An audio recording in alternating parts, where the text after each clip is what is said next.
Aetheral Space, it beggars belief. Hello, welcome back to Aetheral Space 14.2 Amuse-Bouche.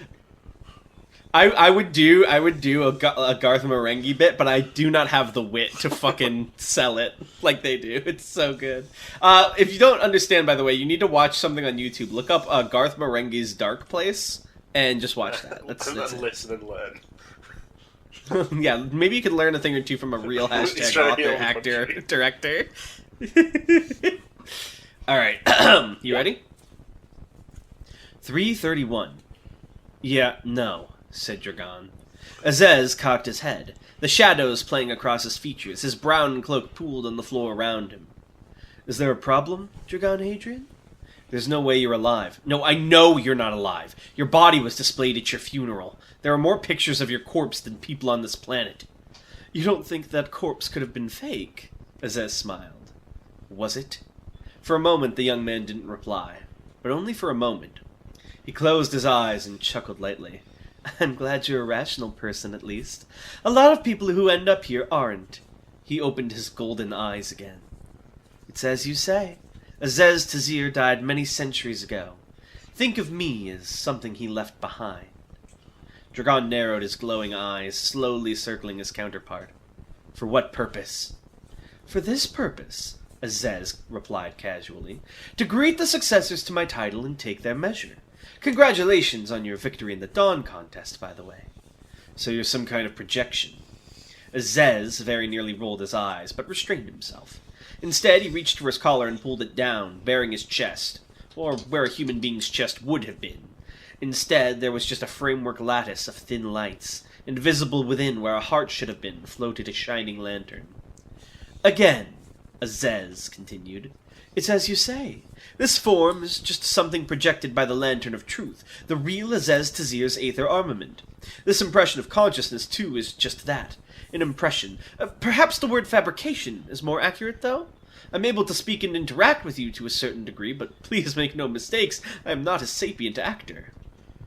So you're like an automatic, Dragon noted, stopping on the other side of the being. How close are you to the original Azez, in terms of that consciousness you're fabricating? Yeah? The projection smiled as it looked over its shoulder. Who can say? You can say? I hate you. I'm making a heart with my hands, but fuck you. I have to say, you really are a skeptical person, aren't you? I haven't seen one since Renee who questions the mechanics of the whole thing so deeply. Although I suppose that was more of a vivisection than an interrogation. It replies, Dragon noted, but doesn't initiate. Maybe the personality is partly derived from the person it's interacting with? Okay, Dragon said. You want to talk? I get that. So, what do you want to talk about? What else? The Man of Light said, turning fully to face Dragon. I want to know your intentions for my supremacy. 3:32. This guy, he just sounds tired all the time, right? I know this sounds rich coming from me, Gregory Hazard said, but I really think we should work together here. The other two in the storage car ignored him. If they'd been able to, they'd probably have just left him to his own misery. Unfortunately, however, they weren't able to. Their arms were tightly bound with neverwire and strapped to the walls behind them. They couldn't move from these spots, much less leave. Outside, they could hear the thrum of the train carrying them through the skies of Azum-Ha. It seemed the S4 had commandeered this vehicle to take their prisoners to whatever destination they had in mind. Wherever that was, they sure were taking their sweet time about it. Not that any of that bothered these two anyway. They were busy glaring daggers at each other, mutually eager for blood. On one side, the desire for vengeance, on the other, the call of spite. Morgan knocked and Gretchen hailed. So you really were still alive, Morgan grunted, ignoring Gregory. I thought maybe you'd set things up in advance. But no, you were handing out those fusion tools yourself. What was her voice again? She's like, kind of like this. She's like chirpy a little bit. Are you proud of yourself for figuring it out? Gretchen scoffed. A child could have told you I was alive. Fusion tools are bespoke for their users. They wouldn't go spreading across the galaxy all by themselves. You were Hapgrass, then, Morgan muttered. That's quite the disguise you pulled off. If you must know, it wasn't really a disguise. Gretchen smirked, clearly unable to resist the urge to gloat. I transferred my consciousness into her empty body with an aether armament, then used a specialized fusion tool to rewrite the body to match my own self-image. So I wasn't wearing a wig or anything, if you thought that's... What happened to Ioneer? Morgan asked. His heart thumped in his chest. The entire time since he'd woken up, this was what he'd been asking himself over and over again, an accompaniment to his heartbeat. He needed the answer. He wouldn't be able to do anything until he knew. But at the same time, Gretchen's smirk stretched up her cheek. I killed it. Morgan blinked. I'll kill you, he said quietly. You two can kill each other later, Gregory cut in, raising his voice. But if we don't get out of here, we're all fucked. Speak for yourself, Gretchen lounged back on her restraints. These men are taking us to the new Supreme, right? In that case, I don't have anything to worry about. If anything, I'm thankful. It'll save me the taxi fare. Morgan's hands trembled behind his back, a burning, venomous sensation crawling up his throat. Traitor! Gretchen cocked her head. You're surprised at this point? Besides, if I'm a traitor, so are you. Probably more so. I didn't even get the chance to pull off my betrayal, you know? You beat me to the punch. So you were working with Hadrian, Gregory mused. I'm assuming your job was to ensure his victory against Aklima, then? Wait. Morgan's eyes widened. He'd been so caught up in his fury that he'd missed what Hale had just said. The new Supreme. If they were talking about Hadrian, then that meant... Gregory seemed to notice Morgan's shock, glancing over at him. I woke up first, he said. Heard the guards talking. From the sounds of it, Toy Muzazi was defeated by Dragon Hadrian, and then he got pulled out of there by two of the UAP's Nebula. So, it looks like he's a traitor, too. No, Morgan muttered. I know, right? Gregory rolled his eyes. That's 2 years of my life I'm not getting back.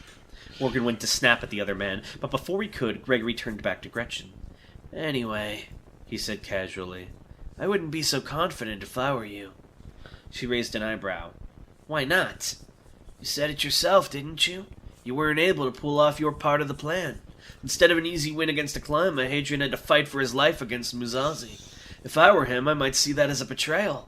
Or at least incompetence. I don't think I'd see much point in keeping an incompetent ally around. The smirk faded from Gretchen's lips. You're just trying to save yourself, Hazard. Sure. But if you were in Hadrian's good books, why are you tied up with us in the first place? That tells me he sees us as being in the same category. Gregory smiled thinly. Obstacles to be eliminated. For a good long moment, Gretchen's golden eyes just stared into Gregory's crimson. Neither blinked, but finally Gretchen looked away. What do you have in mind? She muttered. No, Morgan growled, his eyes still fixed on the murderer. No way, I'm not working with her. Fine, Gretchen snapped back. Me and him will just escape without you then.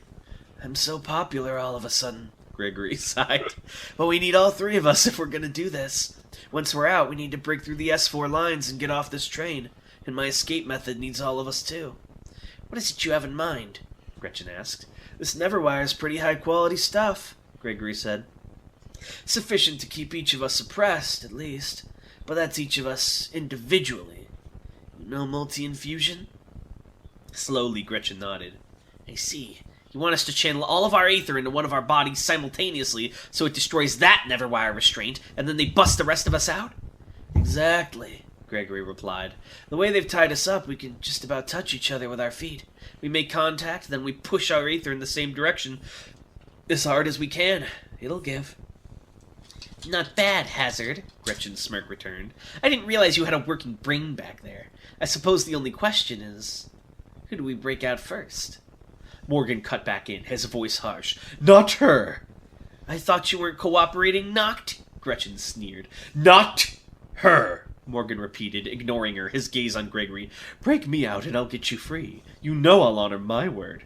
No way! Gretchen squirmed in her binds, looking for all the world like a particularly orange chihuahua for a moment. No way, no way, no way! You cut him out first, he cuts my head off, he's crazy! Fuck you! Morgan snarled. Fuck you! Gretchen spat back. Okay, Gregory said calmly. I hear what you're both saying. How about we cut the difference and break me out first? Then I can free the both of you. Both glares swung in his direction. I'm serious, he continued. I understand both of you have your reasons not to trust me. Think about it, though. Right now, the two of you have every reason to betray each other. But in this situation, I have no reason to betray either of you. There are armed guards just outside this compartment, probably Aether users too. It's to my advantage to keep the two of you around to help fight them. Understand? Right. Gretchen narrowed her eyes. So I'm not asking you to trust me. I'm asking you to trust the principle of mutual self-interest. This will be so funny if they free him and he immediately leaves. Folds himself up. Morgan's eyes flicked from Gretchen to Gregory, his brow twitching. He sucked in a breath. It was Hadrian or this. At least this way he supposed there was a chance. Fine, he said. We break you out, then me, then her. Gretchen opened her mouth to protest, but Gregory cut in first. I'll break both of you out at the same time, he said quickly. Happy? Eventually, after much glaring and glancing back and forth, the pair nodded. Grunting, Gregory slouched down as much as he could, pushing his foot out towards the center of the room.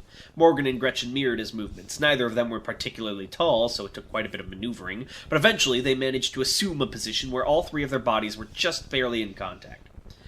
Keep it like this, Gregory said quietly. On 3, flare your aether as much as you can, for as long as you can, focusing on my wrists like they're part of your own body. Ready? 1, 2, 3! Morgan pushed. It was a strange sensation, flaring his aether without being able to feel it. It was like a pressure was building up in some imaginary organ, like he was trying to push something bigger than himself through his chest, like he was tightening a vice around his own head. A pain began to crawl through the back of his skull. His bones felt like the marrow was being drained away. It felt like something gave. There was a series of loud pops, like a firecracker going off, and the nether wire around Gregory's wrist scattered in a shower of sparks. Grunting, he stood up, massaging his wrists. Experimental sparks of white aether crawled around his hands as he grinned down at them. Great, breathed Gretchen. Now, Morgan folded his body into a butterfly and flew away. Oh, sorry. Gregory folded his body into a butterfly and flew away. Then as he was, it was easy for him to slide under the door. Then he was gone. A moment passed. Motherfucker! Said Morgan. I called it, I'm sorry. I knew he had the greed of a beast in Scorpion him. the frog looking at us. But now we will both sink. Too bad. 338. Jude Greer flicked a dice of bone between his fingers, staring listlessly at the monitor before him. It was blank, save for a tiny green dot blinking in the corner, their message awaiting a response. He was starting to get the feeling that they wouldn't be getting one. That thought only made his heart beat harder. It had been an hour since they'd taken control of this cargo train and sent their offer to the Tree of Might, these valuable hostages in exchange for clemency for any previous aggressions from the S4. An hour of this black screen and this blinking dot. An hour of nothing. Why? Had the fanatics of the Tree of Might decided to focus on vengeance and not informed the new Supreme of the offer? Or was the Supreme himself unwilling to negotiate? If their offer was going to be ignored, that meant it was no longer safe for them to be on Azu-Mahan. Hell, the S4 might have to uproot their supremacy operations entirely if they were now an enemy of the government. He'd need to get transportation off the planet arranged, flee to the UAP and inform the board of directors. The energy in the conductor's carriage was atrocious at this point. The soldiers he'd brought for this operation manned their stations, but all of them knew that the situation was bad. Even if nobody said it, everybody felt it, and so the time had come to make the choice. Jude took a deep breath as he stood, turning his gaze to the man he'd placed on driving duty. "Change of plans," he said seriously.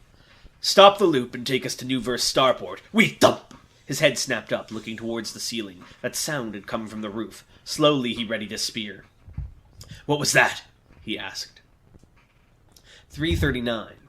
By the time the screams started, there were already enough of them to form a crescendo. Morgan stared at the door, eyes wide, as he heard the sounds of dying men ooze through the metalwork. A scream, a slash, a shot, a thud, a whimper, a silence. "What the hell?" he muttered. "Well, if he's killing them on his way out, that's just as good," Gretchen grumbled. "Still, it would have been easier if he just stuck to his own plan." Morgan slowly shook his head. For some reason, even though this woman beside him was someone he wanted dead more than anything, he felt some instinctual urge to warn her. It would be unacceptable to keep this feeling in his gut to himself. Whatever was on the other side of this door was not human.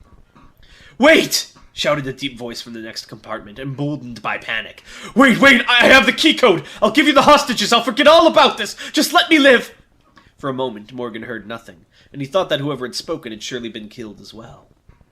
But then, a reply. What should their voice sound like this, like a bit monotone. Okay.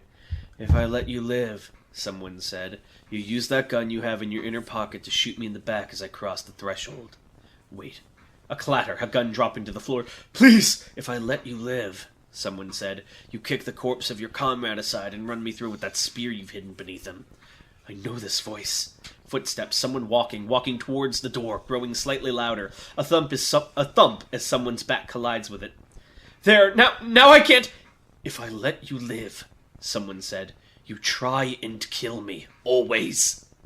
Oh no. This time there was no scream, just the whistling of metal through the air, and the slightest gurgle as a throat was slit. Morgan heard the sound of a body sliding down the wall, and then came the noise, the sound of metal being shredded. The door flew inwards as it was slashed into countless pieces, and Morgan readied himself for the silhouette behind.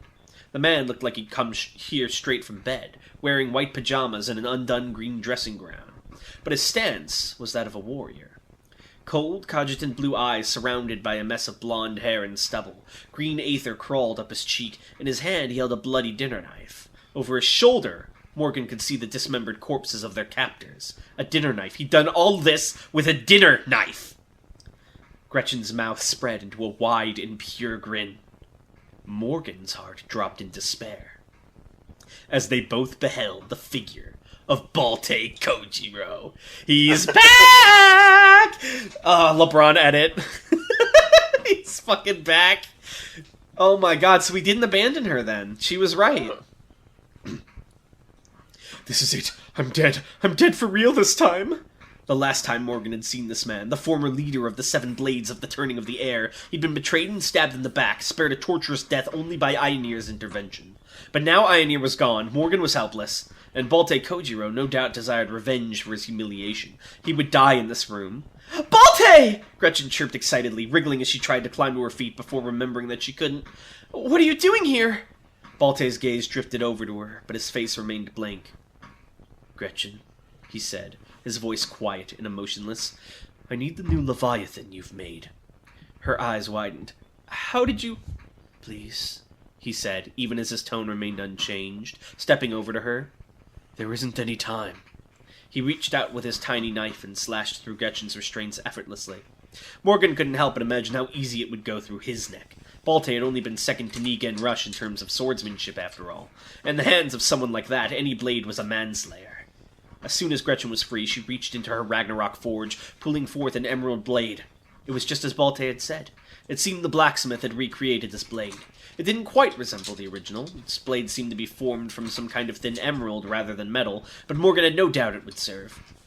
"Thank you." Balte accepted it, swinging it through the air once to test the balance before sliding it into a makeshift sheath at his hip. It fit perfectly.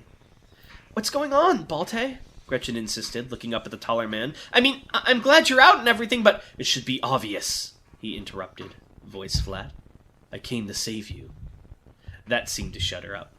Gretchen's smile widened, a pink blush spreading across her cheeks. Balte turned his head to face Morgan, those blue eyes staring without blinking. A shudder went down Morgan's spine. It was like the cogitant wasn't even looking at him, like he was looking at something through Morgan. "As for you," Balte said, "this is it. I'm sorry, Toy.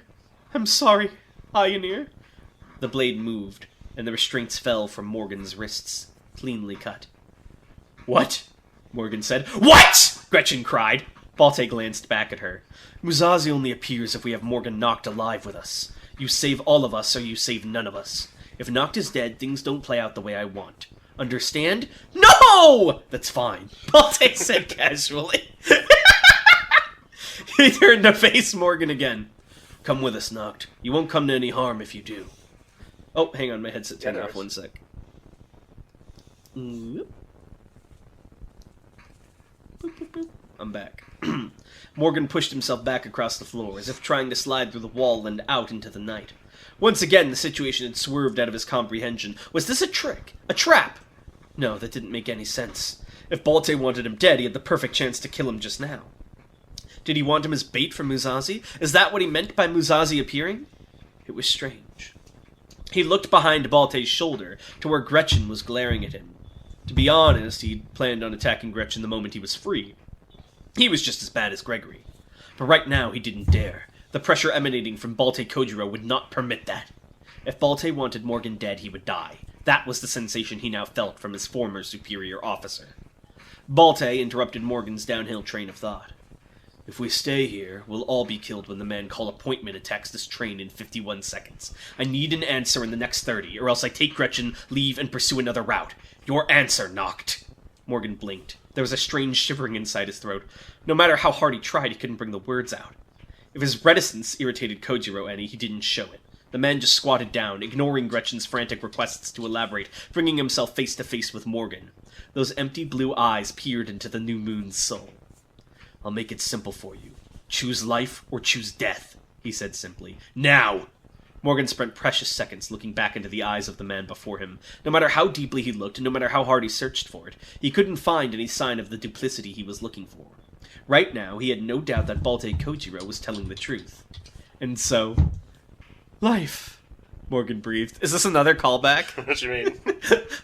Life for Morgan! Life for Morgan! It wasn't intentional, I didn't realise. Life or death for Morgan! Life for Morgan! Life! Balte leaped into action immediately, standing up and slashing thrice at the wall with his new sword. The man-sized section he'd cut fell outwards, plucked away by the winds and allowing the force of the thunderstorm outside to flow into the compartment. Morgan raised a hand to his face as the rain battered against him. There's no time to go to the door. Balte raised both of his arms as he explained, as if that was a sufficient explanation. We jump. Knocked. 5 seconds in, use your fog to swing off the building next to us and launch us over to a nearby plaza. Huh? For all her confusion, Gretchen clearly had no doubt in this man, and so she quickly scurried over and clasped her hands around his arm. A second later, Morgan followed. He had no choice, grabbing hold of the other one. Balte took a deep breath and leapt out into the night beyond. 5! The three of them were tossed this way and that by the raging winds, water beating against their skin and lightning flashing against their eyes. Morgan reflexively went to scream, but the sound was quickly swallowed by the chaos broiling around him. This had been a mistake. This had been insanity. All they'd achieved was a suicide pact. 4. What was he supposed to do? 3. Swing off the building! Morgan tried to look around him, but the downpour smashed against his eyes. He couldn't see. He couldn't see anything. 2. Was there even a building? 1. Oh, fuck it. 0. F! A rope of black fog lashed out into the chaos, and a moment later, Morgan felt it make contact with something. Oh, sorry. F.A.! As their fall stopped and they began to swing upwards, he found that he could see again. He looked up at the thin shape of the train now above them. Just in time to see it. Oh, what should the voice be? Well, he's in the mecha suit, so maybe it's very, low and rumbly, maybe. Red stars twinkled in the sky. Schedule breaker. A second later, the train was obliterated. Dozens of crimson lights as fast and thin as rain themselves fell down and pierced through the vehicle, and the explosion that followed a second later sent debris flying in every direction. Morgan watched in horror, his face illuminated for a moment by the glow of scattered flames. It was just as Balte had said. If they'd been on that train, they would have been killed instantly. He was so focused on the destruction above that he almost didn't notice Balte shouting in his ear. Both of you! Kojiro roared over the wind. Cloak your Aether at the crest of the jump or else we all die! This time Morgan didn't question the instructions. As they flew up into the air, swinging off some unseen building, Morgan smothered the energy inside him, cutting off his Aether abilities. No doubt Gretchen did the same, as did Balte. For an instant, they flew unaided through the scorched sky. And in the next instant, an Aether ping as deep and vicious as the ocean itself washed over them. Morgan gasped as he felt the blue aurora pass over his body, and the moment it passed, he lashed out with his fog again, grabbing onto the side of a bit plaza barely visible in the smog and pulling them towards it. Again, Balte had been right. If that Aether had belonged to the man called Appointment, then he wasn't someone they could fight against. It wasn't even a matter of running away from him. The second that thing knew where they were, they would die. It was as simple as that. Yo! He's so cool! I love him! Oh, Tan, you cooked. Thank you. That's my baby! That's him! Oh, fuck. I'm so pogged out of my gourd right now. I need a minute. It's him! He's real! 3:45. The man called Appointment had a reputation. Most killers of his level made a name for themselves through massacre, frequent and bloody, a constant reminder of what they could do. In just a few years, the Sixth Dead had proven herself in just such a way. That wasn't the case with Appointment, though. He was considered a professional who only showed up once in a blue moon, executed his targets, and vanished until the next contract. Only, even that wasn't quite accurate. Appointment didn't appear once in a blue moon. He appeared exactly once a year, according to Azumha Common Time, anyway. The name of his ability was the same as his alias, Appointment. It took a basic principle of Aether ability development, restrictions boosting potency, and exploited that to its utmost. The ability was a seal, removing his ability to use Aether at all for all but 1 day a year. And in exchange for that 1 day a year, he was a man whose fangs could reach a supreme. Thrusters blazed from the back of Appointment's chassis as he floated over the inferno he created, his X-shaped visor scanning through the falling wreckage of the train. 9 charred cadavers, but based on their builds and remaining facial features, none of them were Morgan Noct or Gregory Hazard. What's more, they all seemed to have already been killed by a blade, not by his attack. Appointment's advanced armored chassis, infused with his absurd Aether, filtered and decoded all of this in seconds. The equipment he used was the equivalent of a top-of-the-line Unite Fleet model, designed to take down genetic abominations left over from the reign of the tyrants. It had taken several years of work, very lucrative work, just to commission it. But that was fine. To Appointment, this was all just a job, to be approached rationally and pragmatically. He had no problem investing in the future. He considered his next move. If he couldn't confirm Morgan Noct and Gregory Hazard's death, he couldn't very well claim the bounty posted by the Supreme. If he tried and Noct turned out to be alive, it would severely impact his professional reputation. That he could not allow. The results of the Aether ping, that too had been suspicious. He knew for a fact that Morgan Noct and Gregory Hazard had been here. The transmissions he'd intercepted from the train had made that very clear. Those two were warriors. Had they really gone down without even trying to use their Aether? Even if their bodies had been destroyed, Appointment would have expected traces of Aether to remain on the giblets. No. The fact that there had been no Aether at all suggested that it was actively being cloaked, and dead men didn't cloak their Aether. Appointment flicked through half a dozen settings on his visor, switched to a fine-tuned temperature sense designed to track body heat. He could see a dozen trails stretching out from the site of the explosion, like thick strokes of paint spread across the sky. Some of them were definitely false positives. Appointment narrowed the possibilities down and calculated a median direction to the remainder. That would be the path he'd follow. Or at least, it would be, if someone wasn't now here to kill him. Schedule breaker! Once again, the crimson raindrops fell. In these early hours of the night, they were small and thin enough for precise shooting, and so the flesh of the Malkuth warrior behind him was cleanly pierced, nervous system scorched and severed to such a degree that its body looked like a piece of cheese. Appointment glanced over his shoulder. Funnily enough, the warrior was still moving, even with all the damage it had taken. White feathered wings twitched from its shoulder as it raised a shaking blade arm to feebly strike at him. Appointment did not allow it, reaching out with a hand and seizing the unit by the throat. The first squeeze stopped it struggling, while the second ended its life. A quick scan with the module in his chassis' hand detected the alterations made to the warrior's nervous system and logged them for future reference. Next time, he'd end things with the first attack. He turned fully to face the rest of the forces arrayed against him. 3 other members of the Hive of Malkuth, flying on similar feathered wings. The one at the back had a halo to complete the angel aesthetic, or rather a mechanical gear slowly turning over its head. Appointment recognized that ability. Power of One. It allowed the user to share their other abilities with allies within range. That explained why the Queen hadn't bothered to reclaim the flying ability from that first warrior before he'd finished it off. It hadn't been the actual user. As he faced off against the Hive of Malkuth, Appointment flexed his arms, readying the missiles stored inside his angular shoulder pads. At the first sign of a serious assault, he'd bombard the forces before him. Against an enemy that could pull out any number of coordinated abilities, you couldn't be too careful. He jabbed a finger in their direction. "Explain," he said, voice lowered to thunder by his helmet. "Has the Hive finally decided to recruit me?" Of course not. My ability would be more of a burden than a boon to the AWL's failed experiment. They prefer to operate all year round. The Malkuth warriors said nothing. They just stared at him silently with those eerie compound eyes. Then as one, they faded and vanished from sight. Just to be safe, Appointment scanned his surroundings with all the sensors available to him, along with another Aether ping, but they were definitely gone. The Queen had probably granted a transportation ability to the bug with the halo once she saw this battle couldn't be won. Not to say that this had been a serious attempt. The Hive of Malkuth had just seen an opportunity and decided to try their luck. Those in their profession were always eager to cut down on rivals. They hadn't even lost anything in the process either. Appointment had no doubt the Hive had thralls on standby in the city below, waiting to be promoted into drones proper. Oh, that's so cool! I love this aesthetic! These bounty hunters have so much aura, fuck. Oh, how long have you been designing They've been in my mind for a good while.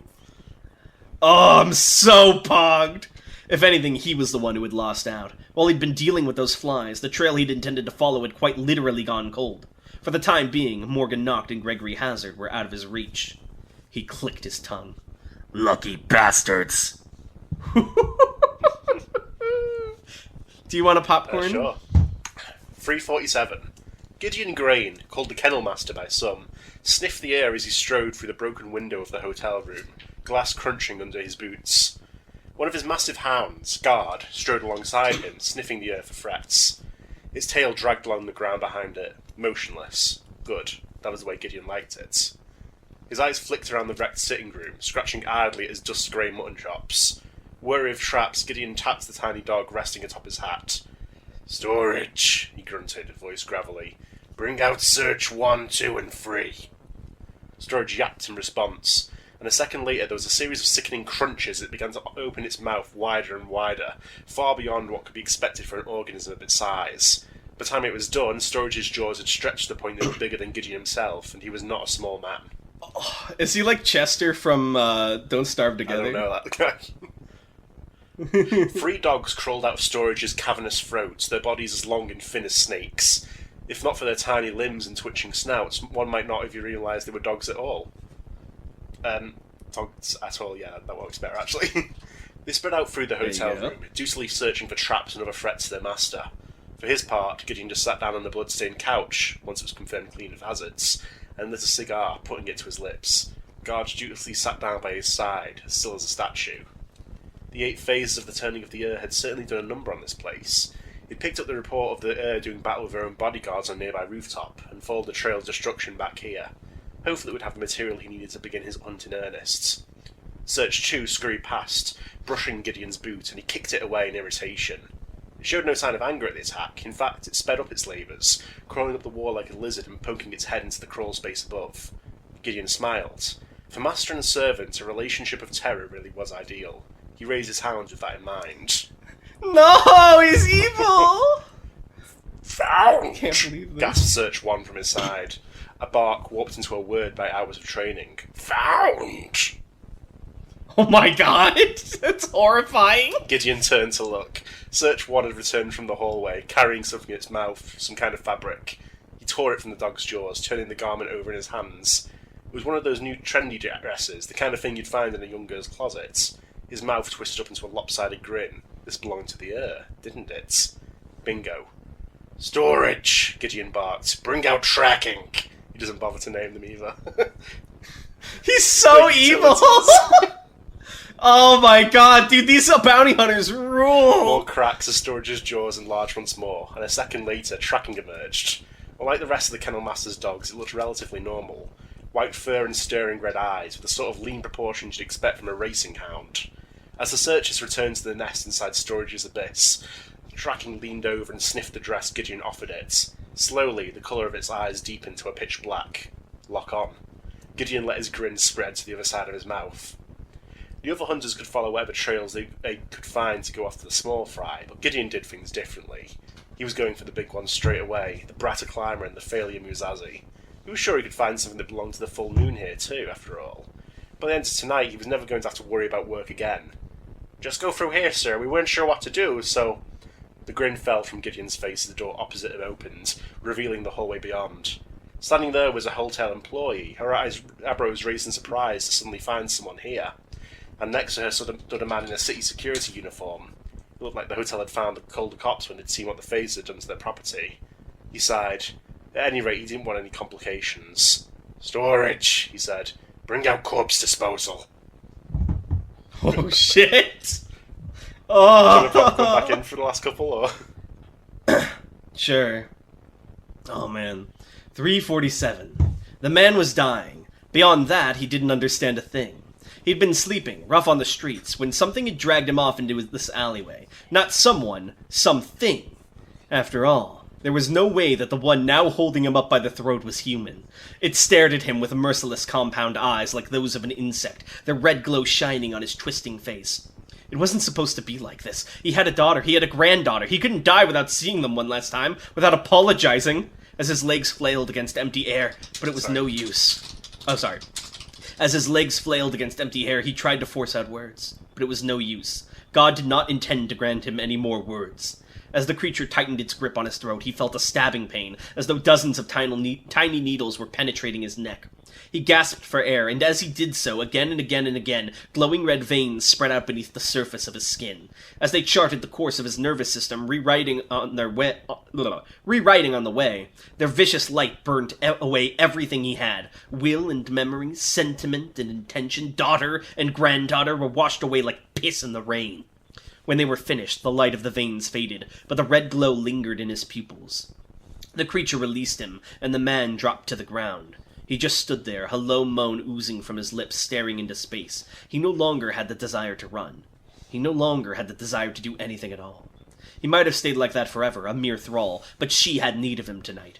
His body shuddered as his skin rippled, the tremors growing more and more intense, until finally there was an explosion of blood spraying through the alleyway as his skin flipped inside out.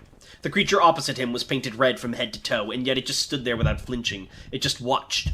It just watched as compound eyes forced their way out through the man's sockets. It just watched as the man's skeleton stretched and reconfigured itself. It just watched as the man's arms sloughed away, replaced with limbs of liquid metal. By the time the process was complete, only 30 seconds later, the creature was looking at a being now identical to itself. A drone of the Hive of Malkuth. They regarded each other emotionlessly, awaiting the instructions of their invisible queen. They came quickly. What should her voice be? It's mechanical, but maybe a little bit smug. Welcome to the Hive of Malkuth. You are now Drone 64. You and Drone 103 will join Squad 3 as they assault Teronier Hospital. You will eliminate the designated targets. We obey. The two drones buzzed in unison. Downloading ability. How do you pronounce that? Downloading ability. Noble Rocinante. Downloading ability. Travel link. The bloody alleyway was filled with the glow of crimson aether as the bodies of the two drones shifted once more into bulky centaurish forms, and, without a moment's hesitation, they galloped into the night. 350. "It's been a while," said Atoy Muzazi. "Yeah," replied Ruth Blaine. "Guess it has." The two of them stared at each other over the length of the apartment. The two Nebula were running around getting their exfiltration arranged, so for the time being their guests had been left to this awkward reunion. How many times had they tried to kill each other now? Muzazi had lost count. Both of them were covered in bandages. Both of them were barely standing. Whatever Ruth Blaine had been trying to do, it had clearly ended as well as Muzazi's endeavors. His eyes flicked down to the couch where his temporary ally was resting. "Are they okay?" Apparently, the Delseds hadn't woken up since taking an attack from Dragon Hadrian at the Arena of the Absolute. It was odd, though. From what Jamilu had said, the attack had only managed to break through the first layer of their epidermis before fading away. After his fight with Muzazi, that had been the extent of Hadrian's remaining strength. Was it shock, then, that kept the Delsed twins asleep? "I don't know," Ruth muttered, "but I know they won't be okay so long as we're here. So I'm getting them out." "You think you'll be targeted for this banquet, too?" Muzazi asked. Jamilu would explain the situation to him after he'd finally managed to climb out of bed. To ring in the glorious new era of the Supremacy, the Supreme would bring forth the scum of the underworld and have them eliminate any lingering enemies for him. It sounded like a bad joke. Was this really how things were done? "We showed up at the arena at the same time as these guys," Ruth shrugged, "so I guess I could look like we were part of the team saving you.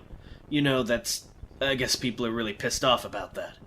Muzazi squeezed his eyes shut. There was another blow to his heart, as if he hadn't had enough. They'd been plastering his face all over the media since the match, exposing the fact that two of the UAP's Nebula had swooped in to save him from trouble. Evidence, they said, that he'd been supported by the UAP all along, that he was a traitor who'd sold out his principles to attain victory. They weren't even wrong. "I'm in no fit state to fight," Muzazi said honestly. "Are you?" Ruth shook her head. "I'm surprised I'm still standing, honestly." "Then it seems we must rely on them," Muzazi said, turning his head as the two Nebula returned to the room. Rufus lingered by the door, arms crossed, while Jamilu approached. Muzazi had never known the warrior to be anything but calm, but right now his movements betrayed a certain anxiety. A sheen of sweat clung to his forehead. "All right," Jamilu said quickly, his ghastly spear slung over his shoulder. "It's guaranteed that the people hunting us will be watching the starports, so I've made contact with an ultraviolet team on the planet who should be able to get us out. They're preparing a starship on top of the Aylin Grace Memorial Shopping Center. Should be ready for flight in around an hour. From there, we'll have to take one of the smuggling routes to get across the border." "I see," Muzazi nodded. That sounds like a good plan." You can't fight right now, so use this if it comes down to it, Jamilu continued, handing him a plasma pistol. He looked over at Ruth. I'm sorry, but we're limited in supplies. Defend yourself with your armor if it comes down to it, alright? Alright, Ruth grunted. She squatted down and picked the Del-Ced body up in a piggyback, even as she winced from the pain. Musashi supposed they couldn't waste either of their viable fighters moving them around. He was just about to offer to help when a thought occurred. He turned back to Jamilu. You said 1 hour? Jamilu, who had just been about to head back for the door, turned back and nodded, hand on his hip. Yes, that's right. They're moving as fast as they can. Will that be enough time to find Morgan and the others? Jamilu looked away. I knew it. I'm not leaving without my comrades, Musashi said seriously. I understand, Jamilu said, rubbing the bridge of his nose. Believe me, I do, but we need to get off this planet as soon as possible. It's just not realistic. Your team is competent. I'm sure they'll be able to lay low, and you're concerned because these people coming after us are a serious threat to you, Musashi pressed on. If they're a threat to Nebula, they're a threat to my friends. I'm not leaving unless I have them with me. Jamilu breathed in deep through his nose.